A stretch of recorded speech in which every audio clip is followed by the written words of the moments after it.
BBC news live കൊച്ചിയിലേക്ക് സ്വാഗതം. ഈ വാർത്തകൾ നിങ്ങൾക്കായി അവതരിപ്പിക്കുന്നത് Leotech solar solutions powered by mile foodstuffs Mookkannoor, Grazia tours and travels near Cochin airport and Cochin Kalabhavan Angamaly franchise. മഹാത്മാഗാന്ധിയുടെ പേര് വെട്ടി ദേശീയ തൊഴിലുറപ്പ് പദ്ധതി ഭേദഗതി ബിൽ ലോക്സഭയിൽ അവതരിപ്പിച്ചു.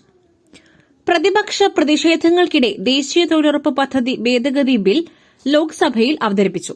കൃഷിമന്ത്രി ശിവരാജ് സിംഗ് ചൌഹാനാണ് ബിൽ അവതരിപ്പിച്ചത്.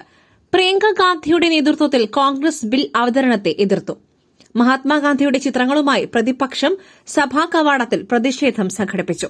ജിറാംജിയിലൂടെ മഹാത്മാഗാന്ധിയുടെ രാമരാജ്യം സാക്ഷാത്കരിക്കുവാനാണ് ശ്രമിക്കുന്നതെന്ന് മന്ത്രി ശിവരാജ് സിംഗ് ചൌഹാൻ പറഞ്ഞു. സ്വയം പര്യാപ്തമായ ഗ്രാമം എന്ന ഗാന്ധിജിയുടെ ആശയമാണ് പ്രാവർത്തികമാക്കുവാൻ ശ്രമിക്കുന്നത്.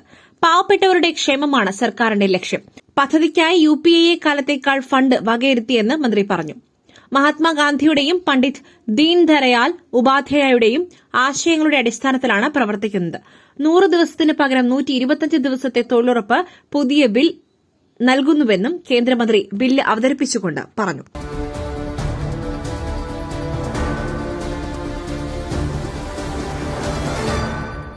തോൽവി എന്നത് സത്യം, കപ്പൽ മുങ്ങിപ്പോയിട്ടില്ല, തെരഞ്ഞെടുപ്പ് ഫലം ആഴത്തിൽ പരിശോധിക്കും TP രാമകൃഷ്ണൻ. തദ്ദേശ തെരഞ്ഞെടുപ്പ് ഫലം വിശദമായി പരിശോധിക്കുമെന്ന് LDF കൺവീനർ TP രാമകൃഷ്ണൻ. തിരുത്തൽ വരുത്തേണ്ട കാര്യങ്ങളുണ്ടെങ്കിൽ വരുത്തി മുന്നോട്ടു പോകും. ജനവിധി മാനിച്ച് ഭാവി പ്രവർത്തനങ്ങൾ മുന്നോട്ട് കൊണ്ടുപോകും. തിരഞ്ഞെടുപ്പിൽ ആകെ തോറ്റുപോയിട്ടൊന്നുമില്ലെന്നും മാധ്യമങ്ങൾ പറയുന്നതുപോലെ കപ്പൽ മുങ്ങിപ്പോയിട്ടില്ലെന്നും TP രാമകൃഷ്ണൻ പറഞ്ഞു.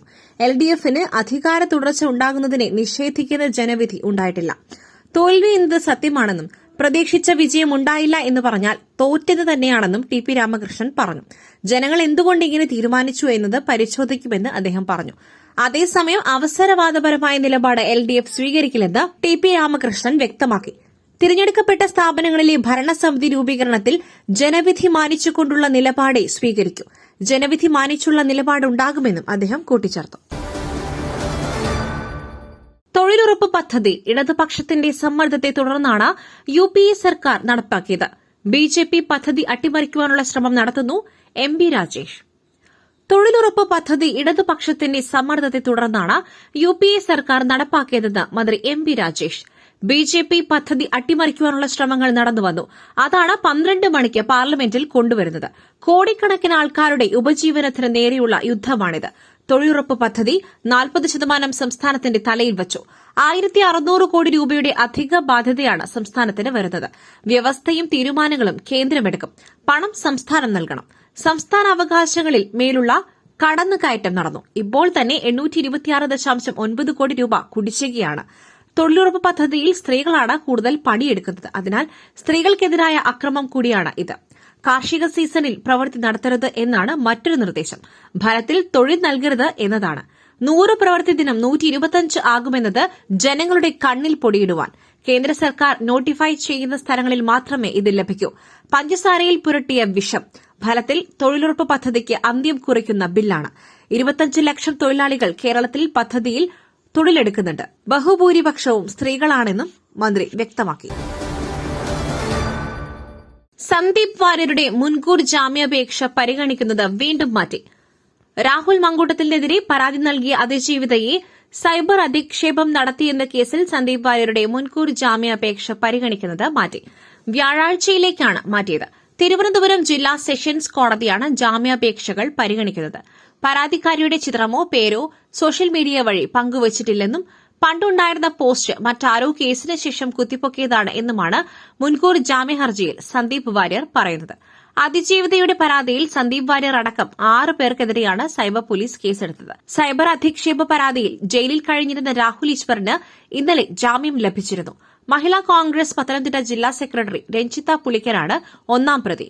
കോൺഗ്രസ് അനുകൂലിയായ അഭിഭാഷക ദീപ ജോസഫ് 2-ാം പ്രതിയും ദീപ ജോസഫ് എന്നു പേരുള്ള മറ്റൊരു അക്കൌണ്ട് ഉടമ 3-ാം പ്രതിയുമാണ്.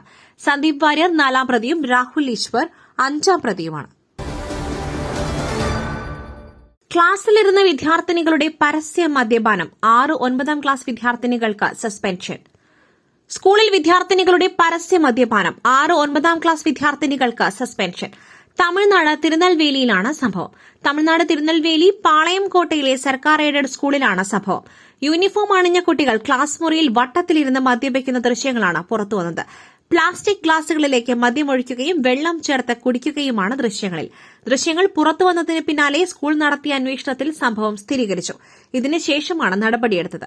സഹപാഠി പകർത്തിയ ദൃശ്യങ്ങൾ സമൂഹമാധ്യമങ്ങളിൽ പ്രചരിക്കുകയും ചെയ്തു. പിന്നാലെ 6 വിദ്യാർത്ഥിനികളെ സ്കൂൾ അധികൃതർ സസ്പെൻഡ് ചെയ്തു. സംഭവത്തിൽ വിദ്യാഭ്യാസ വകുപ്പ് അന്വേഷണത്തിന് ഉത്തരവിട്ടിട്ടുണ്ട്. വിദ്യാർത്ഥികൾക്ക് മദ്യം എങ്ങനെ ലഭിച്ചെന്നും ആരാണ് അവർക്ക് എത്തിച്ചു നൽകിയതെന്നും കണ്ടെത്തുവാൻ സ്കൂളിൽ അന്വേഷണം നടത്തുമെന്ന് മുഖ്യ വിദ്യാഭ്യാസ ഓഫീസർ എം ശിവകുമാർ പ്രതികരിച്ചു. സസ്പെൻഡ് ചെയ്തെങ്കിലും വിദ്യാർത്ഥിനികളെ പരീക്ഷ എഴുതുവാൻ അനുവദിക്കുമെന്ന് സ്കൂൾ അധികൃതർ അറിയിച്ചു. പ്രായപൂർത്തിയാകാത്ത കുട്ടികൾ ക്ലാസ് മുറിയിലിരുന്ന് മദ്യപിച്ചതിൽ അധ്യാപകരുടെയും സ്കൂൾ ജീവനക്കാരുടെയും വീഴ്ച ചൂണ്ടിക്കാട്ടിയും ആശങ്ക പങ്കുവച്ചും രക്ഷിതാക്കൾ രംഗത്തെത്തിയിരുന്നു. മദ്യം ആരാണ് കൊടുത്തതെന്ന് ഉടനടി കണ്ടെത്തണമെന്നും ഇവർ ആവശ്യപ്പെട്ടു. സംഭവം വിവാദമായതോടെ സ്കൂളിലെ എല്ലാ വിദ്യാർത്ഥികൾക്കും കൌൺസിലിംഗ് നൽകുവാനും അധികൃതർ തീരുമാനിച്ചിട്ടുണ്ട്. പുട്ട് രുചികരമാവണമെങ്കിൽ മയിലിന്റെ പുട്ടുപൊടി തന്നെ വേണം. അതിന് ചെമ്പാപ്പുട്ടാണെങ്കിലും അങ്ങനെ തന്നെ. മയിൽ റൈസ് ആൻഡ് ഫുഡ് പ്രൊഡക്ട്സ്, ശ്രേഷ്ഠം സമ്പുഷ്ടം. ശബരിമല സ്വർണ്ണക്കൊള്ള, കട്ടിളപ്പാളി സ്വർണം പൊതിഞ്ഞതിന് രേഖകളുണ്ടോ? ചോദ്യവുമായി ഹൈക്കോടതി.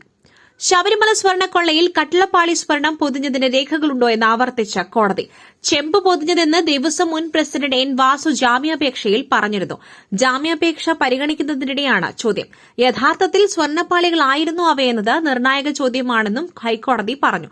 കുറ്റം ചെയ്തിട്ടുണ്ടോ എന്നതൊക്കെ വിചാരണ കോടതിയുടെ പരിധിയിൽ വരുന്ന കാര്യമെന്ന് ഹൈക്കോടതി ജാമ്യാപേക്ഷയിൽ പറഞ്ഞു. കട്ടിളപ്പാളിയിൽ സ്വർണം പൊതിഞ്ഞതിന് തെളിവായി മൊഴികളാണുള്ളതെന്ന് സർക്കാർ കോടതിയിൽ വ്യക്തമാക്കി. മറ്റ് രേഖകൾ ഹാജരാക്കുവാൻ സർക്കാരിനായില്ല. എന്നാൽ സ്വർണം പൊതിഞ്ഞിട്ടുണ്ടെന്ന് ദേവസ്വം ബോർഡ് കോടതിയിൽ വ്യക്തമാക്കിയിരുന്നു. ഹിമാലയൻ പരാജയമൊന്നും സംഭവിച്ചിട്ടില്ല. തദ്ദേശ തെരഞ്ഞെടുപ്പിൽ ഭരണവിരുദ്ധ വികാരമുണ്ടായിട്ടില്ല. മന്ത്രി വി ശിവൻകുട്ടി. തദ്ദേശ തെരഞ്ഞെടുപ്പിൽ ഭരണവിരുദ്ധ വികാരമുണ്ടായിട്ടില്ലെന്ന് മന്ത്രി വി ശിവൻകുട്ടി.